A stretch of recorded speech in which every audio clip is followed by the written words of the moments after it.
from the field. My customer said, okay, SMPI is great too, or I need to go back up into recovery, but in 95% plus, they do not have the need to restore the entire VM.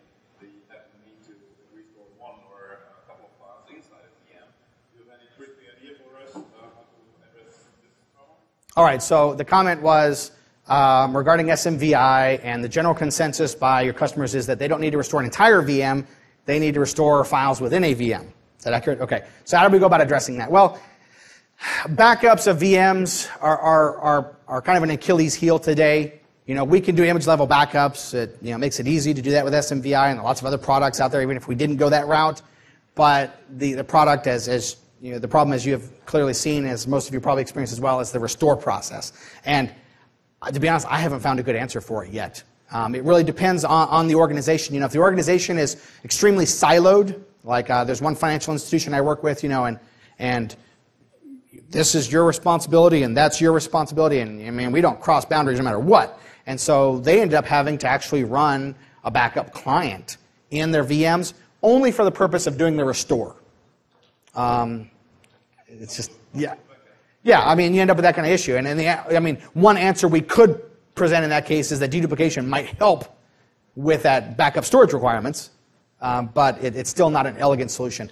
You look at some of the other vendors, and they're offering you, this ability to crack open the VMDK and look at the files and restore them out. And NetBackup is one example that I know about. I'm sure there are others, but that's typically limited too, like only for Windows VMs, not for non-Windows VMs. So it's a tough problem, and there's no easy answer today. I wish I could give you the magic bullet. I'm sorry?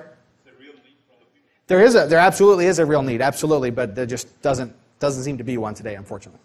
So, yes. Yes.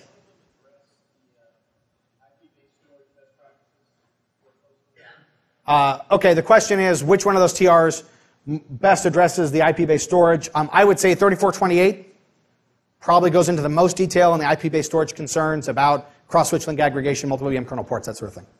Okay, great question. Yes, sir. With NFS data stores and doing like a single file restore, using UFS Explorer. Okay, so the question was with NFS data stores and single file restore, you could use UFS Explorer. You absolutely could. UFS Explorer is a utility that will let you crack open the VMDK and pull files out. And so there's a lot of ways to do that. UFS Explorer is one. Mounting a VMDK to another VM and pulling the files out is another one. We have customers who run helper VMs for that purpose. They attach a VMDK to the VM, pull the files out they need, copy back over where they want. It's a couple different technologies, but none of those are really integrated into the backup process. They all require some sort of other restore process. But that is a good point. UFS Explorer is a good option and works well. So I hand over here. Yes, sir, go ahead.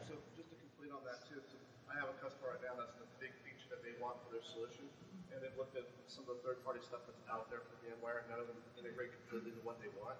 So UFS Explorer by NFS is a great one. WinImage also works. And the other thing is that from SMVI, you can mount a snapshot and present that to VMware and manually take stuff out that way too. Mm-hmm. So using a share, and it requires manual process, but there is a way around it. And from what I understand, the next version of SMVI will probably have some functionality like that in there. That's the current talk. I don't know if it'll get there or what, but that's right. The plan. Right. So his comment was that UFS Explorer is a great option. WinImage was another one, and then mounting a snapshot within SMVI and exposing that back is another way to do that. And as we mentioned earlier, these things are going to evolve. So I anticipate that as the file level flex cloning ability continues to mature, that the product group will leverage that somehow in SMVI and be able to clone back a portion of a VMDK, even something of that nature. So we see the beginnings now of being able to say, once that host integration is there, I could actually even clone data into a particular region in a LUN and then actually restore files into that kind of area there. It's just there's missing pieces today. It just takes time. Takes some time, absolutely. Okay. Other questions or comments? Yes, sir.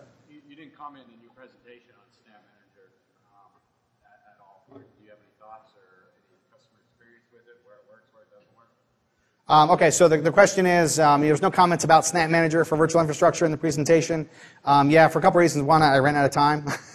And the second one is, we've kind of haven't had a great deal of customer feedback yet. Customers are using it and they like it, but for the same kind of reasons that we've talked about already. It's termed a backup, but they don't have an easy restore process when it comes to restoring a portion of a VM or files within a VM. And so they're looking for something that's generally more integrated with their regular backup process. It's great for that, for what it does, but they're looking for something that kind of manages the whole life cycle, and that's not there yet from any vendor, to be honest. Good point. Any other comments or questions? Now's the time. Yes, sir, in the back. The rapid cloning utility, is that a NetApp product? Where does that come from? Okay, the question is the rapid cloning utility, where does it come from? It is a NetApp product. It was created by RRE. It's available, the only place I know about, because I can only get to external stuff, is in Partner Center in the tool chest. But when you get a chance to pull up the slides from Larry Touche's presentation yesterday, I think the session ID was 2031. He had some internal URLs that would also allow you to download it. And he also gave you information on what you would have to do to go through to get support for your customers, that sort of thing. Does that answer your question? Yeah. Okay. Great question. What other questions do you guys have? Yes? I just wanted to let everybody know for single file restoring, SMBI 2.0 just comes in spring. Okay, very good. So, all right, so Mike's comment there, just so we can be sure to get on the video, is that SMBI 2.0 is expected to help address the single file restore issue. So it won't suck as bad. All right, well, thanks everyone for showing up. I appreciate it.